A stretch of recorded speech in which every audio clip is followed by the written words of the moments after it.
Alors bonjour à tous déjà, merci Grégoire pour l'invitation. Hein, on s'en était parlé rapidement et puis finalement ça s'est fait, donc c'est très cool. Alors déjà, on s'est permis de changer un tout petit peu le titre. C'était dans les pas des festivals et maintenant ça va être dans les traces, mais vous allez voir, il y a un clin d'œil, parce qu'on va parler pas mal de stations de ski. Voilà, petit clin d'œil. Euh, L'idée pour nous, c'est vraiment de vous faire une présentation avec une progression. On va parler de comportement, on va parler d'un gros bloc au milieu qui est hyper important. Je fais un peu de teasing, et puis on finira par la notion d'expérience. En deux mots, donc je suis Jean-Christophe, je suis accompagné de Sémi qui va se présenter juste après. Ça fait une vingtaine d'années qu'on se connaît, on s'est rencontrés sur les bancs de l'école. On a fait une école d'ingénieur où on a appris en gros deux choses, le cerveau et les comportements. Voilà, donc c'est deux choses sur lesquelles on a pas mal travaillé ensuite. On a aussi on a lié notre amitié dans un festival, Garo Rock 2007 en l'occurrence, où c'était la première expérience. Comme tu le disais tout à l'heure, Grégor, on a eu la chance de pouvoir en profiter pas mal d'expériences en festival, donc à la fois en tant que festivalier, un petit peu en tant que bénévolat pour ma part, et puis aussi en tant que prestation. Voilà. Je te laisse présenter un petit peu. Donc, en fait, juste que vous sachiez, tout ce qui est présenté là est basé sur des faits réels, et on a juste tiré 10 extraits parmi les 300 clients qu'on a accompagnés depuis une dizaine d'années maintenant. Je me Ouais, tourne vers toi. c'est bon. Bonjour à tous. Oh, ça fait toujours bizarre un micro. Donc c'est Milini, je suis effectivement l'associé de Jean-Christophe. On s'est rencontrés il y a longtemps. Il est un peu modeste parce qu'il n'a pas précisé. On a prolongé notre parcours d'école d'ingénieur. On a fait tous les deux un doctorat en ergonomie cognitive, en sciences cognitives, grosso modo. Lui en automobile, moi en aéronautique. Je me rends compte qu'il y a la moitié du contenu qu'on voit pas parce qu'il est au plein soleil. Bon, vous imaginerez, capacité d'imagination, c'est important la capacité d'imagination. Et donc on a co-créé l'agence Sakiani il y a une douzaine d'années maintenant. Et notre cœur de métier, je vous préviens avec une seule slide qui parle de notre activité, le reste ça vous intéressera je pense, normalement. Notre cœur d'activité, c'est comprendre les usagers de tout type. Donc on va parler de clients, on va parler d'utilisateurs, on va parler de festivaliers en ce qui vous concerne aujourd'hui, de voyageurs parfois, etc. Donc ça relève de démarches de sciences humaines et sociales, aller au contact des gens, les observer, les interroger, bref, essayer de comprendre ce qui se passe un peu dans leur tête, les mécaniques de prise de décision, d'hésitation, etc. Et une fois qu'on a compris, on essaye en tout cas, on essaie de transformer la compréhension qu'on a, la connaissance qu'on a à propos de ces usagers en du design. Donc ça va être du design de service, ça va être souvent du design d'interface, parce qu'on est dans un secteur où il y a pas mal de digital, beaucoup d'ailleurs de digital, c'est l'essentiel de notre activité, ou du design d'expérience. Aujourd'hui, on va vous parler pas mal des volets design de service et design d'expérience, et on va vous raconter un peu comment est-ce que l'histoire s'est construite. Alors je ne sais pas si vous voyez quelque chose, si vous voyez qu'il y a une petite pastille, et je vais vous laisser imaginer le reste. Ça, c'est un cockpit d'avion. En fait, l'histoire, comment elle a commencé, elle démarre il y a une dizaine d'années. À l'époque, moi, je viens de finir ma thèse, je crois, moi, j'ai dû le dire. Moi, j'ai fait ma thèse en aéronautique civile. Quand on lance l'activité en 2013, 2012-2013, l'un des premiers clients avec lesquels on travaille, c'est l'armée de l'air. On travaille, on a l'opportunité, en fait, on est sollicité par le département de médecine aéronautique opérationnelle qui nous demande si on peut évaluer le cockpit de l'Airbus A400M et du Rafale. En gros, l'Airbus A400M, c'est un avion qui vient d'être mis en ligne. C'est un Airbus. Airbus, ils ont toujours fait des avions civils. Je vois qu'il y a des têtes un peu interloquées. On va parler festival, hein, rassurez-vous, promis. Il va y avoir un lien à un moment, je vous jure. Ça va arriver vite. Et en fait, c'est un avion civil. Grosso modo, c'est un avion civil qu'ils n'ont pas en kaki, donc ça leur va pas. Donc ils nous disent, est-ce qu'on peut mener une étude pour essayer de comprendre comment est-ce que les pilotes vont vraiment utiliser l'avion. Des pilotes de transport, enfin des transporteurs aériens, il n'y en a pas beaucoup. L'avion, il vient d'être mis en ligne, donc forcément, il n'y en a pas beaucoup. Et donc, du coup, on se dit, il faut qu'on mette le paquet pour essayer de comprendre ce qui se passe dans la tête des pilotes, pour faire des recommandations qui soient le plus près possible de leurs besoins, alors qu'on a accès à peu d'entre eux. Je remets la vidéo, parce qu'évidemment, je suis trop bavard. J'ai compris, Grégor, il a donné le là pour aujourd'hui. On peut dépasser de 40%, ça pose aucun problème. Donc, je recommence la vidéo. Après, les gens ont faim, fais gaffe là.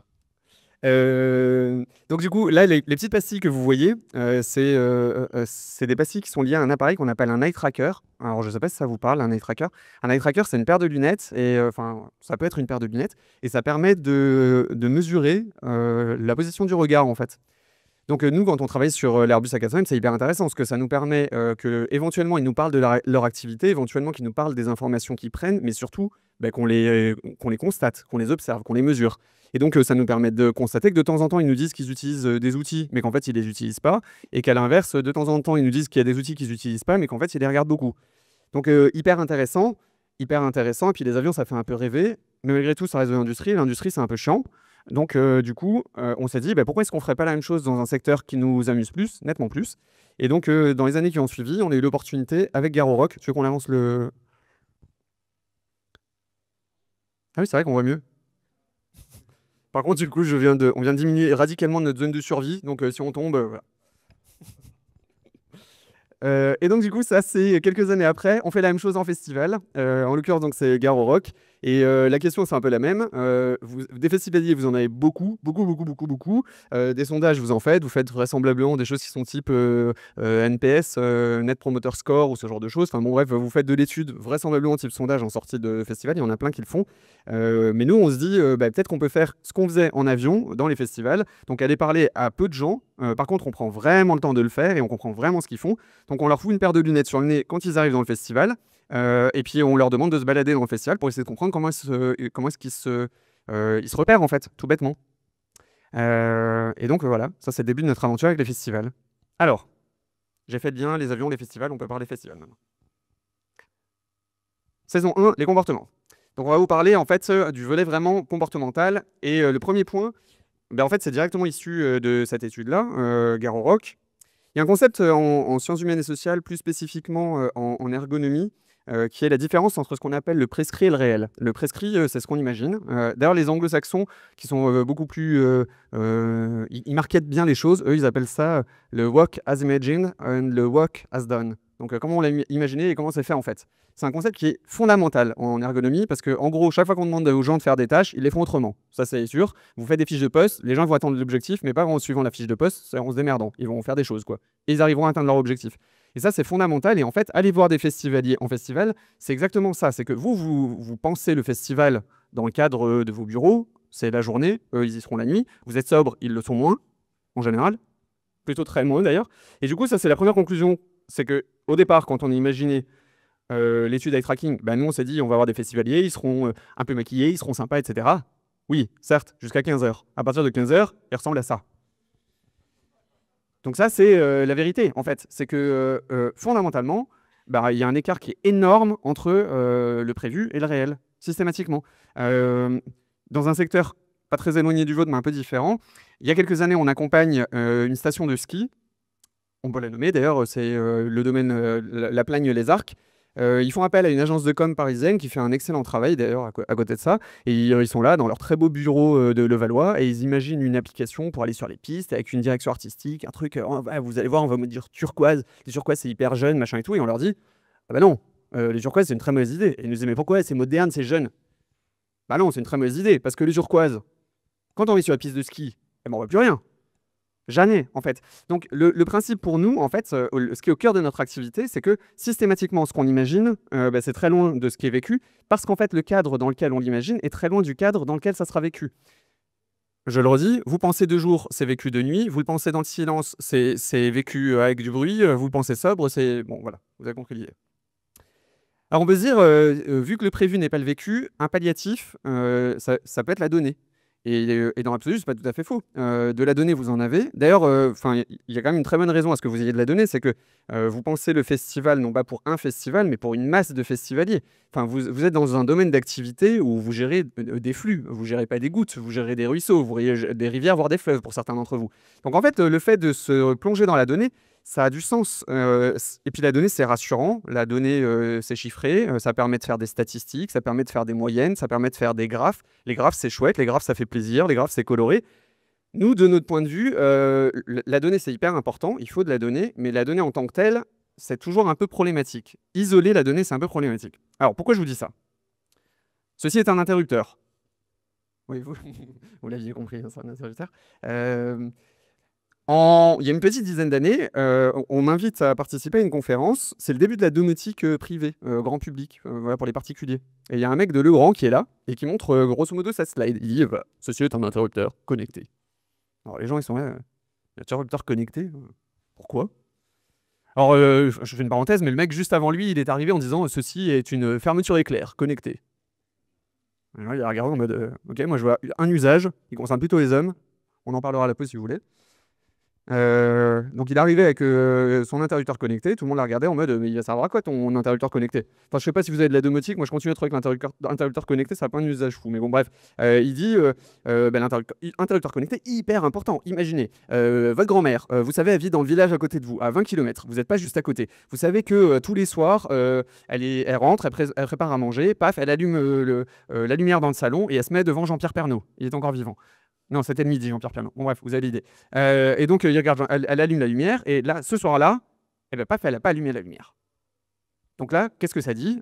Interrupteur connecté. Bah, vous savez, très probablement, elle a eu un accident dans son salon, il faut vite aller la voir. Et alors, du coup, je dis, bah, peut-être. C'est très possible. Enfin, ou c'est très possible, j'en sais rien, en fait. Parce que ça se trouve, en fait, elle a découvert Game of Thrones, et elle vient de se binge-watcher 7 saisons, et en fait, elle est dans le noir, et elle est là, ah, le vilain, il l'a encore assassiné. On ne sait pas. En fait, la donnée prise isolément, on peut rien dire. Et j'ai une petite fille de 2 ans et demi, on s'allonge dans l'herbe régulièrement, et elle me dit oh papa, regarde un dauphin. Un dauphin? Vous voyez un dauphin là? Bah elle voit un dauphin. Voilà. En fait, la manière dont une donnée prise isolément, sans contexte, elle en dit quelque part vachement plus sur nous, sur l'interprétation qu'on pourrait en avoir, que bah, sur la donnée elle-même. Qu'est-ce que vous voyez là? Bah, en fait, vous voyez des dauphins, évidemment. La donnée, en fait, elle en dit toujours plus sur nous, sur ce qu'on souhaite faire dire à la donnée, que ce qu'on a été collecté. Bref, en fait, la donnée, tout bêtement, elle a besoin de contexte. Et c'est le point fondamental, il faut créer le contexte pour pouvoir interpréter la donnée. Il faut sortir la donnée de son périmètre isolé dans lequel on a tendance à l'analyser habituellement. Ouais. On va faire comme ça, ouais, ça va être un peu le cirque du soleil. Je vais parler, il va parler. Ouais. On va s'épargner les transitions à se passer devant, ça va être pénible. Alors, moi, vous avez compris, on prend des exemples à chaque fois. Ça, c'est le fameux projet Baradiski Huge, donc l'application qui met la montagne dans la poche des skieurs. C'était la promesse en tout cas.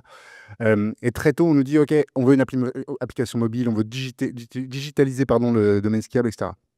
Mais on a en même temps des gens dans l'équipe marketing qui disent, ouais, on a beaucoup de connexions via mobile, par contre, c'est plutôt quand les gens sont chez eux. OK, d'accord. Puis de toute façon, on a fait un sondage, les gens nous ont dit, c'est hors de question, moi je sors pas mon téléphone quand je suis sur les pistes, quoi. OK, pas de problème. Donc les gens le disent, hein, les gens disent, non, non, on va pas le faire. Et en fait, quand on va sur le terrain, moi j'ai eu la chance de passer 17 jours d'affilée en station, tout frais payé, pour observer plein de choses. Et en fait, quand on va en réalité, en fait, on voit ce que font vraiment les gens. Donc cette idée-là de ce qui se passe vraiment, de la notion d'écart dont parlait Sémit tout à l'heure, qui est fondamentale, hyper important, la notion d'ethnographie, d'aller vraiment voir sur le terrain en situation.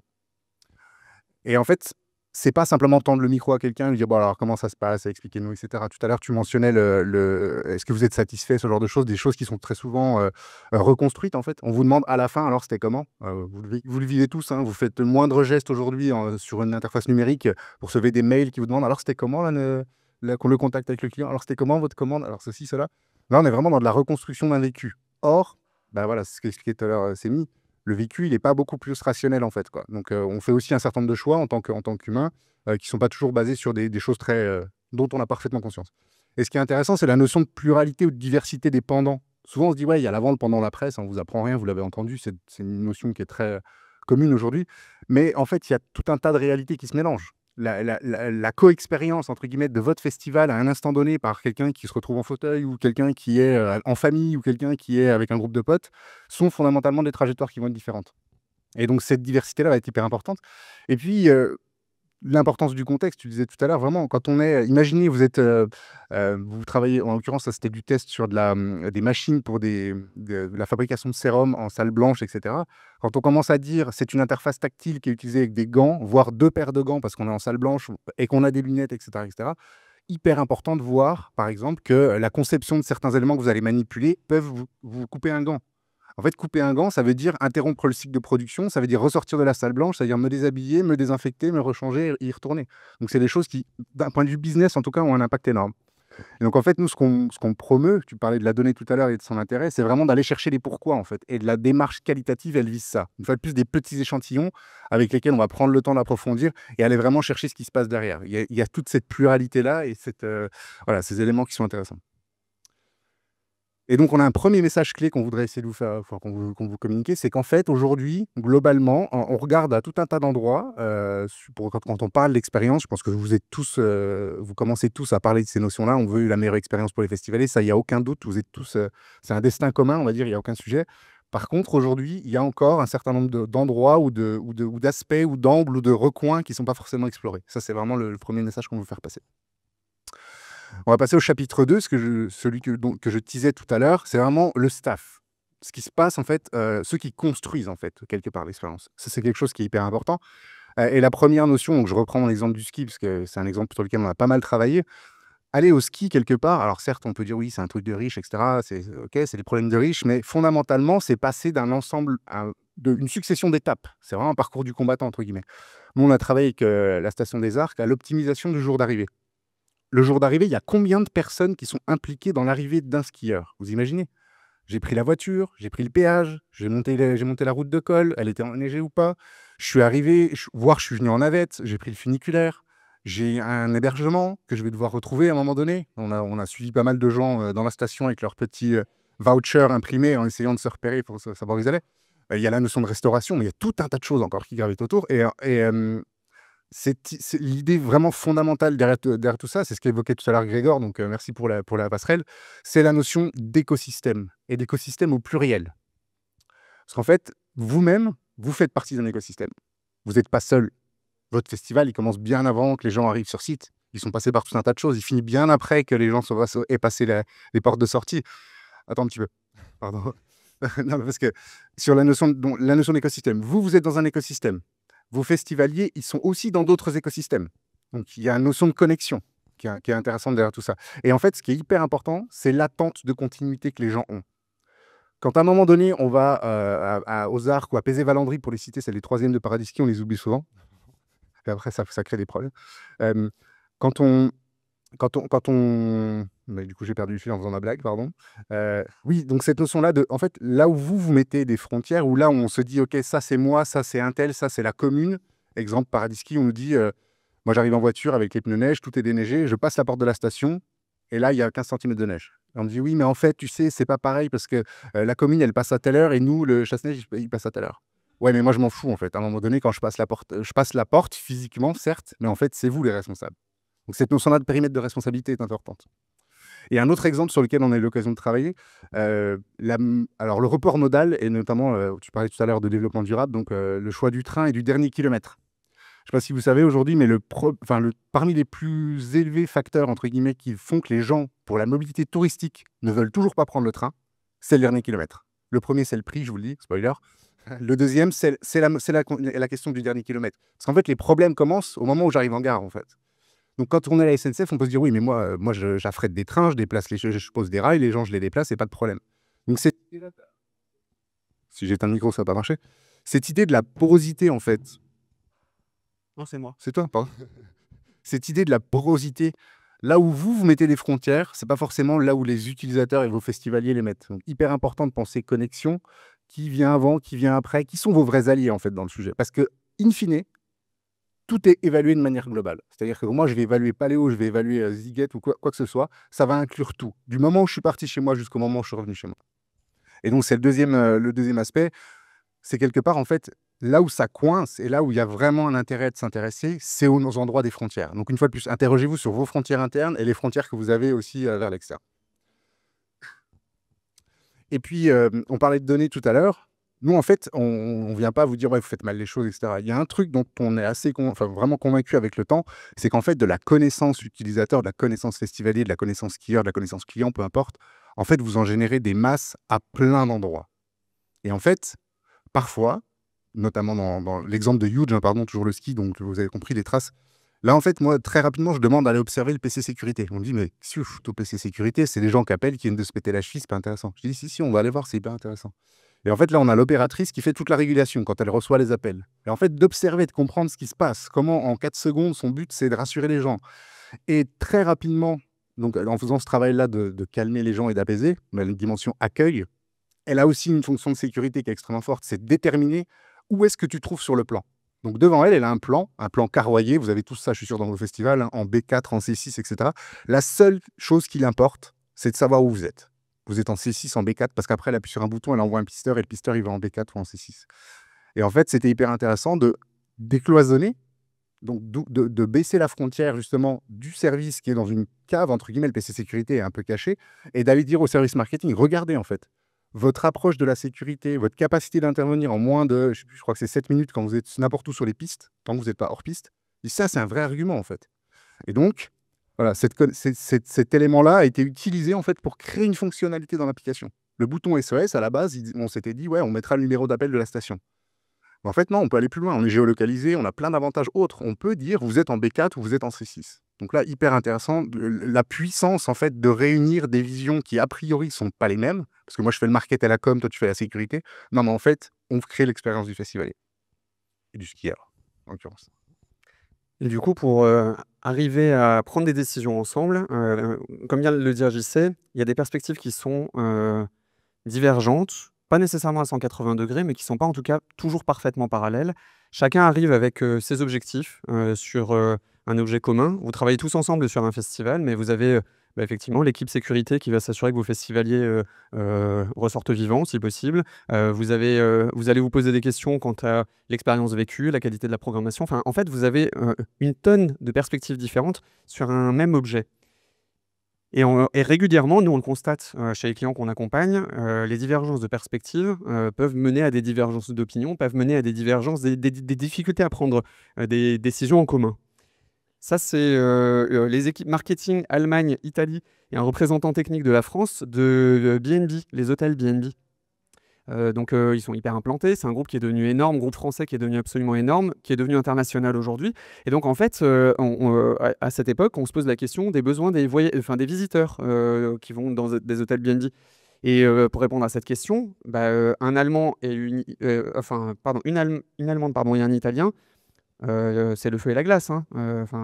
Très clairement. La culture même du voyage d'affaires en Italie et en Allemagne, ça n'a absolument rien à voir.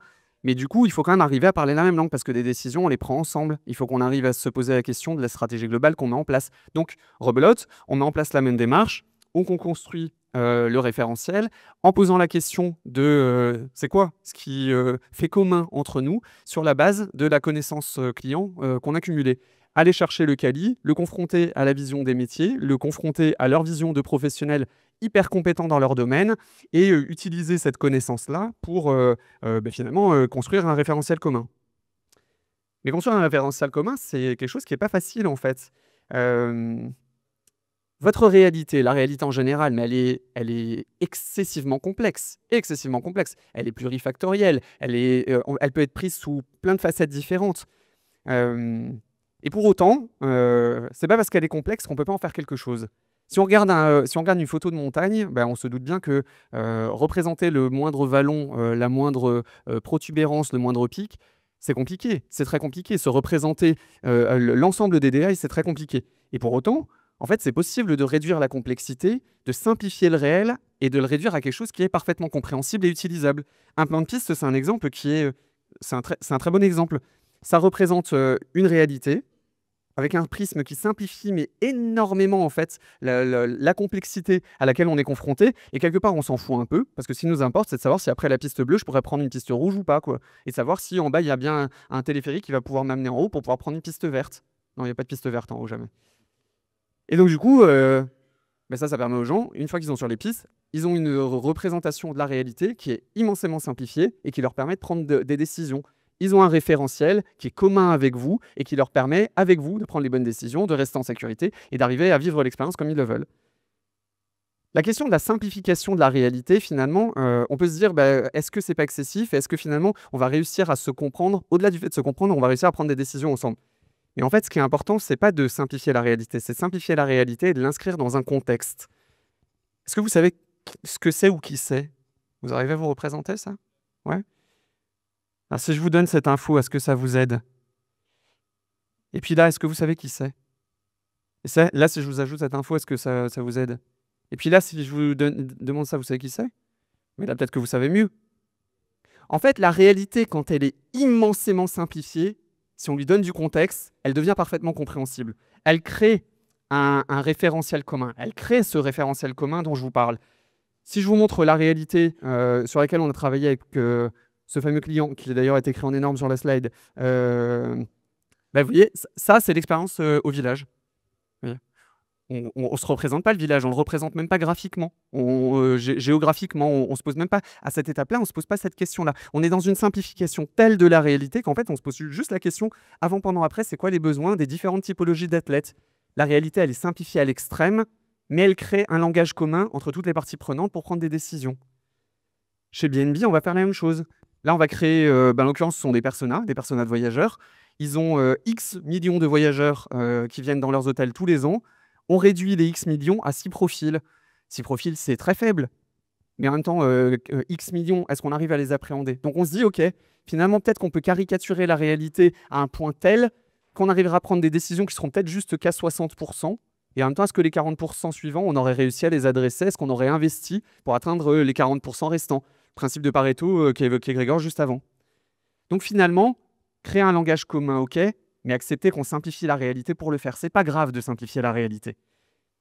Et du coup, derrière ça, se dire que fondamentalement, ce qui permet de simplifier la réalité et ce qui permet derrière de prendre les décisions, c'est que la connaissance client, vous pouvez aller la chercher, vous pouvez en chercher plus, etc. Mais vous avez une telle connaissance en interne que le peu que vous irez chercher par des démarches qualitatives, ça va créer une richesse qui est dingue. En fait, vous disposez déjà de cette richesse-là. Ce sont vos équipes qui ont une connaissance qui est extrêmement élaborée de votre clientèle, des mécanismes de prise de décision, de ce qui fonctionne, de ce qui ne fonctionne pas. Par contre, il faut parfois l'éclairer avec la data que vous collectez aujourd'hui et avec de la connaissance plus en profondeur via des démarches qualitatives. Chapitre 3. Et dernier. Et dernier, ouais. Alors, du coup, on ne va pas faire 40% de plus, on a été plus raisonnable. Dernier chapitre, du coup, on a parlé du front, les festivaliers, on a parlé du back, vos équipes.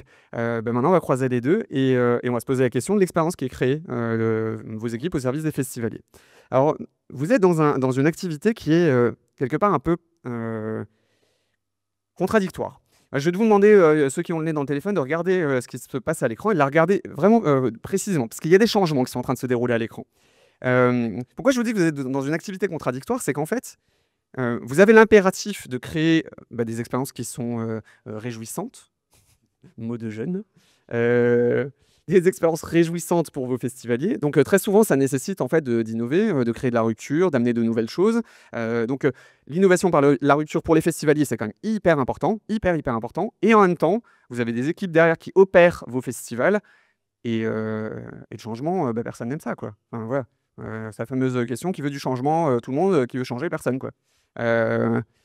Alors la raison pour laquelle on n'aime pas le changement, c'est pas parce qu'on est des Gaulois réfractaires, comme a dit quelqu'un de célèbre en France, enfin pas que en tout cas, enfin peut-être que c'est pire en France, j'en sais rien. Mais en tout cas, c'est que le mode de fonctionnement nominal du cerveau, il va à l'encontre du changement. Il n'aime pas le changement. Voilà, le cerveau, il n'aime pas le changement. Le cerveau, en fait, il fonctionne, il prend des snapshots, des instantanés d'une situation, et il compare à la situation précédente. Et comme il est en recherche d'économie permanente, parce qu'il est comme, enfin voilà, on représente bien notre fonctionnement de cerveau, on est tous très feignants, il va juste regarder les petites différences. Est-ce que vous avez vu d'ailleurs ce qui s'est passé? Vous avez vu les changements? Qui parmi vous a vu les changements? Oh, alors ça, c'est très rare. 0%, c'est extrêmement rare. Ils n'ont peut-être pas regardé. Ouais, c'est ceux qui étaient dans le téléphone. Vous avez vu le changement? C'est un changement qui était extrêmement important. Hein. Ouais.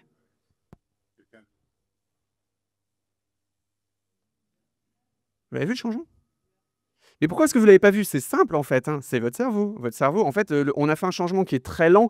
Enfin, le changement, il est quand même très important. On est passé de violet à orange. C'est quand même deux couleurs qu'on identifie parfaitement. Vous l'avez bien vu là.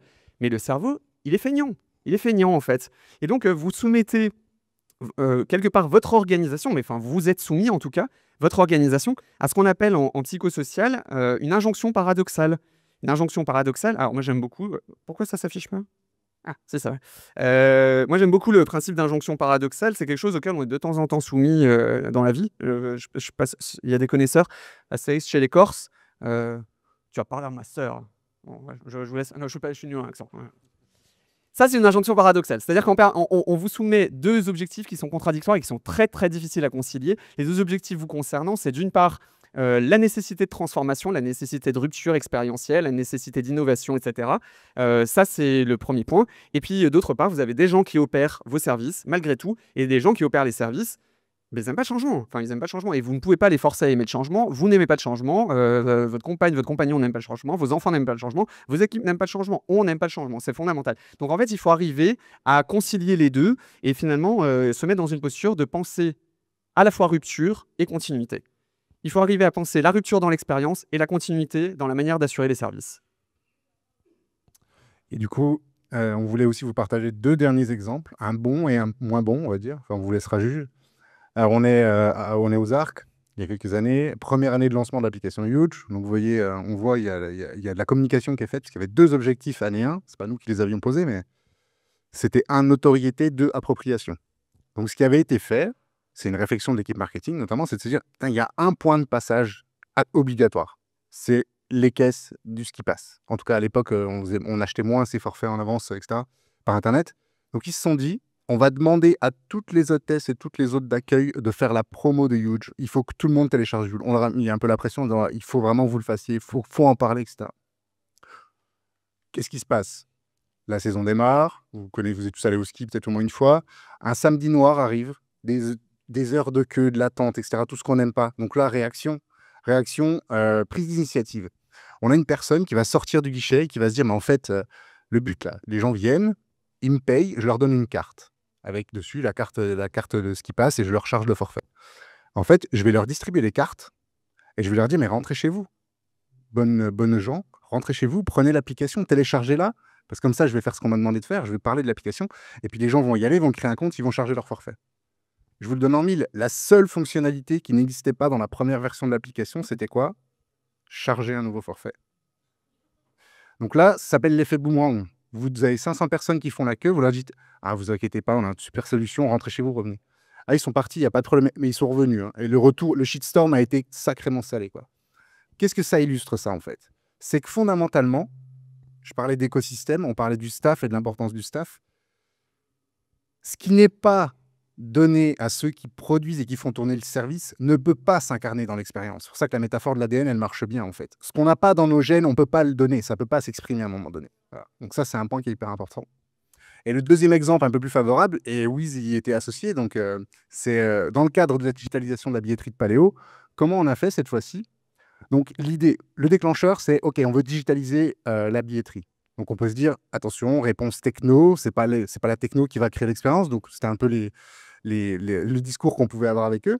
Donc Adelin, qui est de chez vous, a commencé à les accompagner. Donc il y a un groupe de projet, réflexion, voilà, on va comprendre comment vous fonctionnez, on va fine-tuner la techno, etc. Et en fait, nous, ce qu'on a fait, c'est que on a vraiment insisté sur: prenons vraiment le temps d'expliquer comment vous faites aujourd'hui. Expliquons vraiment ce qui se passe, très concrètement. C'est quoi votre processus aujourd'hui?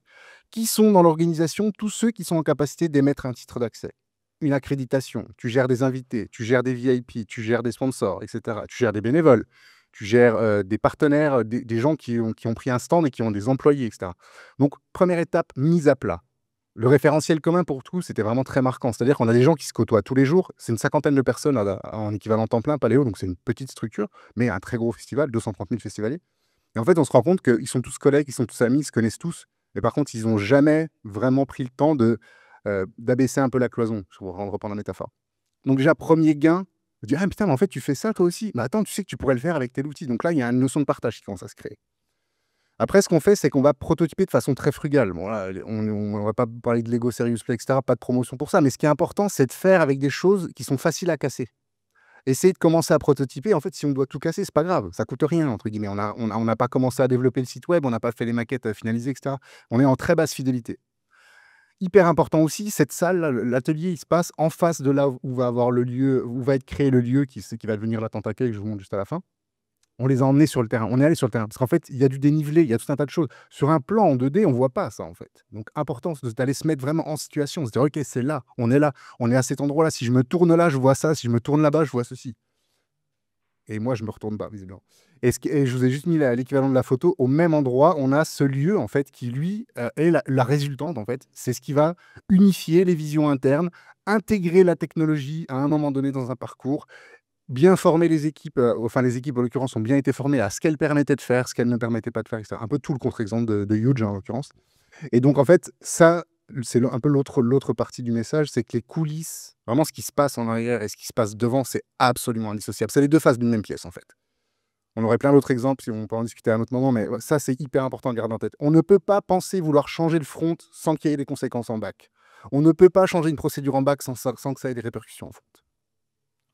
Et donc, ça nous amène à notre tout dernier message, c'est que fondamentalement, tu parlais de l'expérience, en fait, l'expérience, ça va être la rencontre de ceux qui font avec ceux qui vivent l'expérience, de ceux qui vivent votre système, et c'est vraiment les équipes qui vont incarner votre promesse. Et ça, c'est vraiment le dernier message qu'on voulait vous faire passer. Et puis c'est tout. On n'a pas trop on a été plutôt des bons élèves sur le timing, en tout cas, ça va. Voilà. Parfait. Et si vous avez des questions?